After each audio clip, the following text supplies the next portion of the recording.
একদা এক ঘন জঙ্গলে একটি খুব চালাক শেয়াল বাস করত।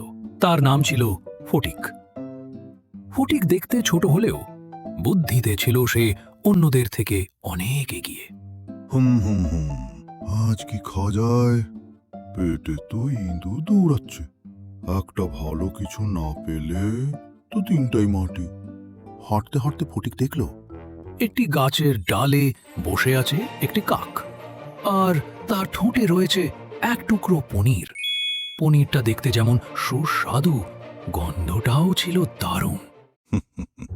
বাহ, চমৎকার! এই পনিরটা যে করেই হোক আমার চাই চাই। দেখি কিভাবে এটা বাগানো যায়। আরে কাক ভাই, কি খবর? কেমন আছেন? আপনার গান শোনার জন্য আমার কান দুটো যে একদম ব্যাকুল হয়ে আছে। সবাই বলে আপনি নাকি এই পৃথিবীর সেরা গায়ক। আপনার গান না শুনলে তো আমার দিনটাই বৃথা হয়ে যাবে। আমি সেরা গায়ক? সত্যি?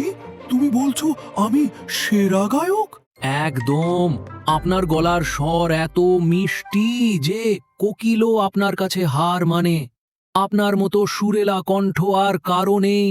আপনি তো জঙ্গলের সঙ্গীত সম্রাট। ইস, এত সুন্দর গান আমি গাই আর লোকে এখনো আমার কদর বোঝে না।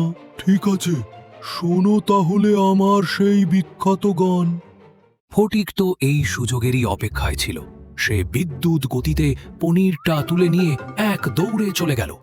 ধুর, আমাকে বোকা বানালো। আমি কেন এত প্রশংসা শুনে গলে গেলাম? বুদ্ধি খাটালে যে কোনো কাজই হাসিল করা যায়। বোকা কাক। গল্পের শিক্ষা হলো শুধু শক্তি বা ক্ষমতা দিয়ে নয়, বুদ্ধি দিয়েও অনেক কঠিন কাজ হাসিল করা যায়। আর অতিরিক্ত প্রশংসা শুনে আত্মহারা হলে অনেক সময় ঠকতে হয়। আপনারা এই গল্প থেকে কি শিখলেন? কমেন্ট করে জানাতে ভুলবেন না কিন্তু।